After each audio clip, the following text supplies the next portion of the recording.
Alice Madness Returns is a game developed by an independent studio called Spicy Horse and released by EA Games.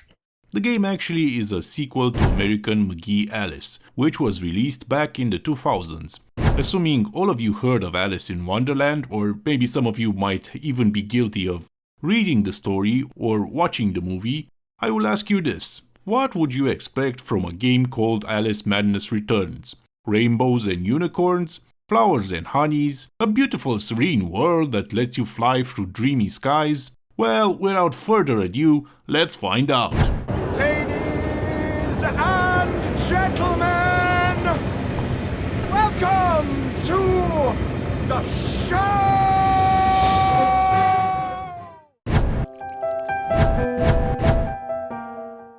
The game starts quite abruptly, throwing us in the memories of Alice alongside the good Dr. Angus Bomby, who tries to comfort the poor girl and make her forget the painful memories of the past. You see, Alice is carrying quite a heavy baggage of emotions, losing her entire family to a fire, her parents and her bigger sister Lizzie. Following these events, her mental health got deteriorated and she needed to be locked inside an asylum where, to put it lightly, she was mistreated. But after the events of the first game, she was released in the care of Dr. Angus Bomby.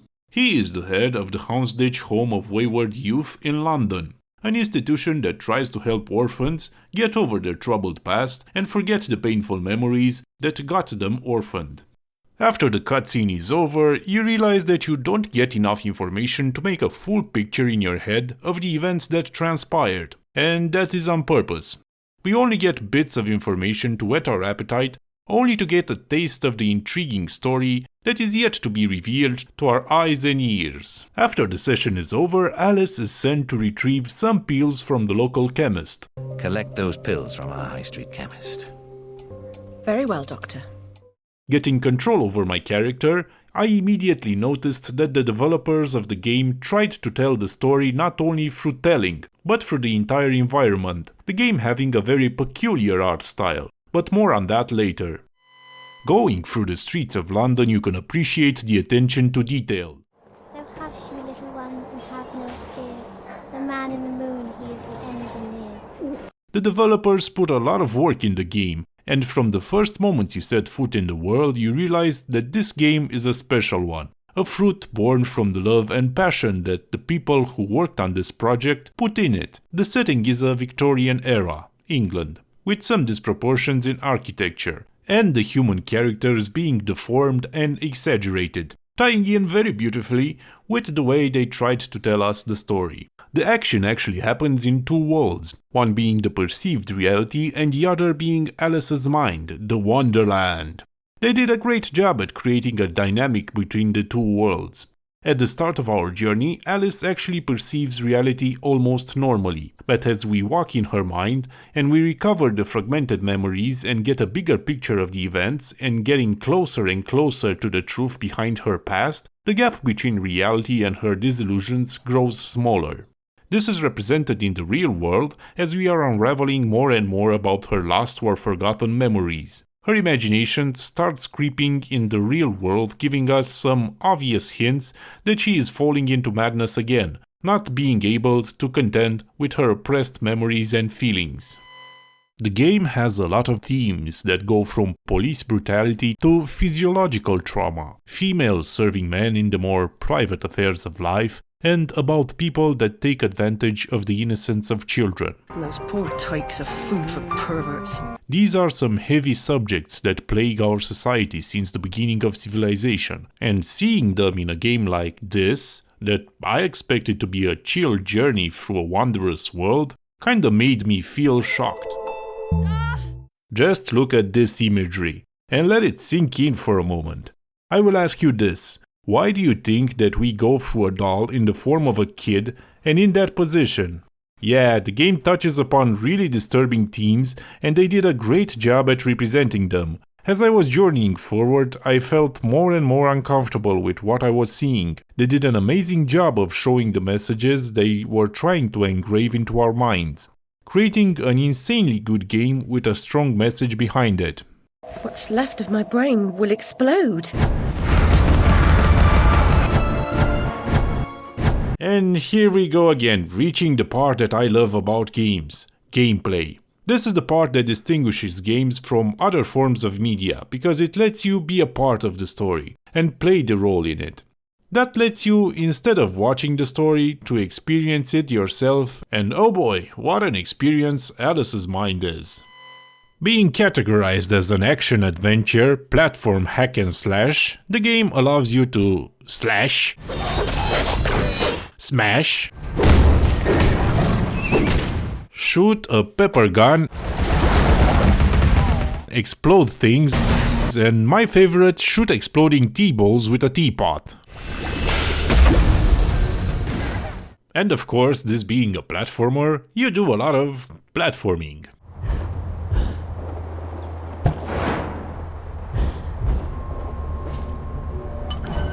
The tools given to you to dispatch your nightmarish foes are as follows: the Vorpal Blade, swift and fast blade that makes mincemeat out of your enemies; a hammer that has the shape of a horse; Ain't that a kick in the head? a cute bunny clock that explodes and attracts attention; a gun that shoots pepper; and a tea cannon. Ain't that a boiling situation? Some of the weapons you have are even used outside of combat, the game offering a great variety of hidden places to find and reach, the world being filled to the brim with things to collect and memories to recover. On the subject of memories, when walking the mind of Alice, we find scattered memories in hidden places and in the dark corners of her mind, just waiting to be recovered. This is an optional objective. You don't need to go out of your way to find them all. But if you do, you are rewarded with knowledge and a better understanding of the characters around Alice and her world. The enemies in the game come in a great variety, like madcaps, cards, teapots, baby dolls, baby octopuses, wasp samurais, daimyo samurai, this thing that I cannot even describe, and they have crazily good design behind them. They range from your run-of-the-mill easily disposable filler enemy to more advanced elite enemies that need more work than a few slashes to get rid of them. With some of the enemies, they did a great job to implement a puzzle element to the fight, like this one. You cannot break his guard by normal means, and you need to counter his ranged attacks with an umbrella. The fighting is really fun, hectic, and in most cases a good challenge. Let me showcase a few fights I found to be extremely fun. Alice versus Doll Girl. Fight.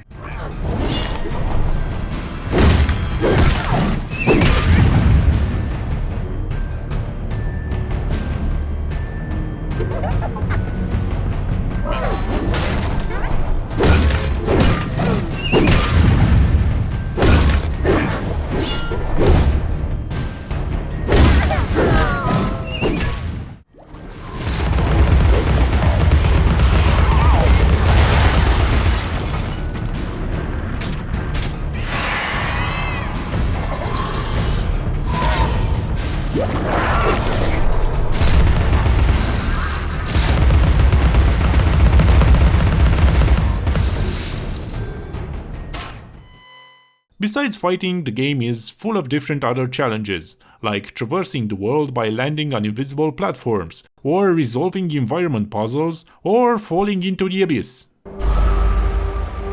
'Cause I'm a terrible player. You know, the usual.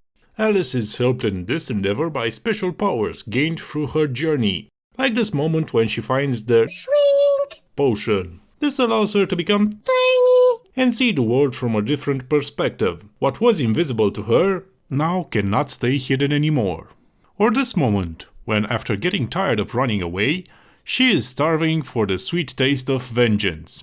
After all this time, the cake wasn't a lie. It creates a lot of dynamic in the way you experience the world. The game offering you way too many tools to have fun, and it never fails to deliver on that aspect. Like this moment. If I'm angry and I know it, then I really want to show it, stomp my feet.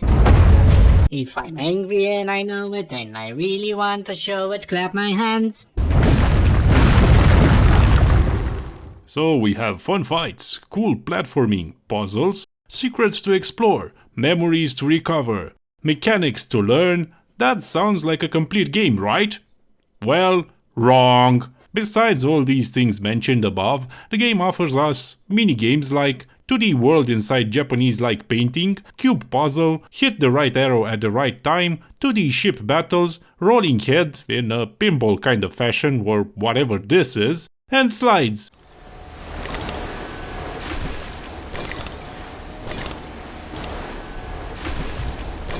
Yeah, it's as fun as it looks. I've made more graceful entrances. I suppose I must be grateful nothing's broken.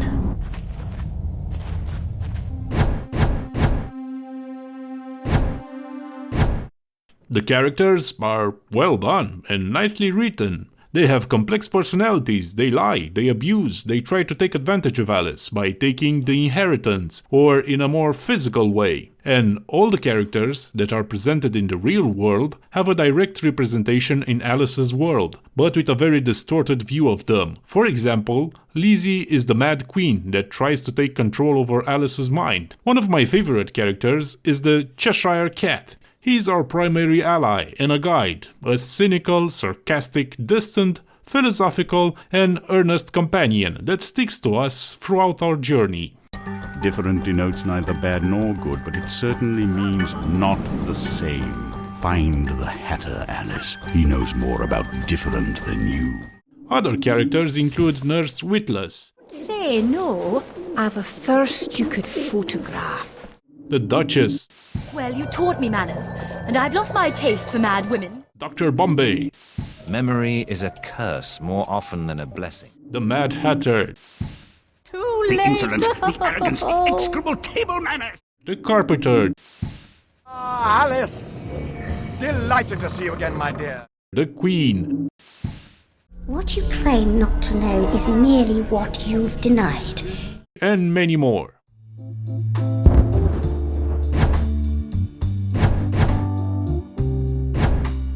The graphics are really good looking with incredible vistas, creative imagery, nice character design, and for a game that was made in 2011, it's pretty damn good.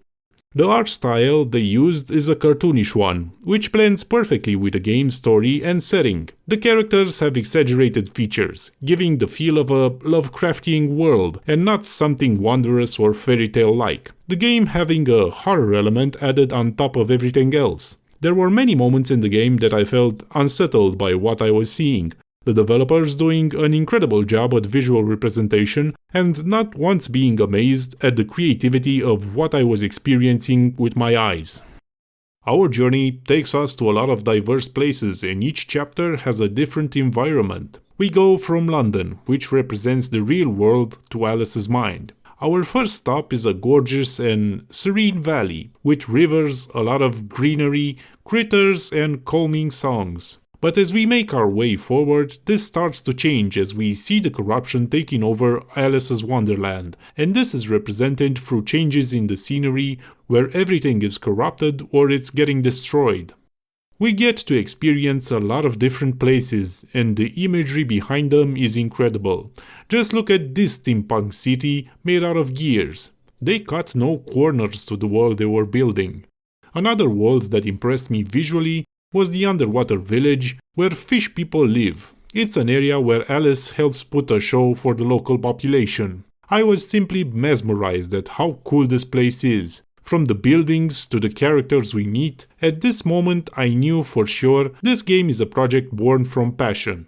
Another level that stuck to my mind was when they decided to leave the Western culture behind and adventure into the mysterious yet welcome Eastern culture. More exactly the Japanese one. This is a world where we float on oil paper umbrellas, jump on fans, fight daimyos and wasp samurais, and experience the Japanese alphabet floating in the sky. Overall, the graphics impress not only by how nice they look, but how good the artistic direction is. Every detail coming together to create this crazily good and interesting game. Remember, this game was made in 2011 and looks better than the new release of Warcraft 3 Reforged.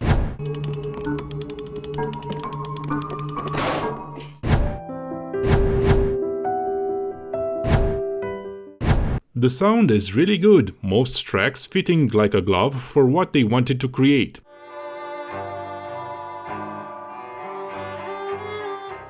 Each place you visit having a different song accompanying it. The main soundtrack is perfect for the game, giving the feeling of the right amount of intensity that the game will unleash on you. The sound effects are on point for the most part. Slashing sounds like slashing. Walking sounds like walking. A teapot sounding and being like a teapot. You get the idea.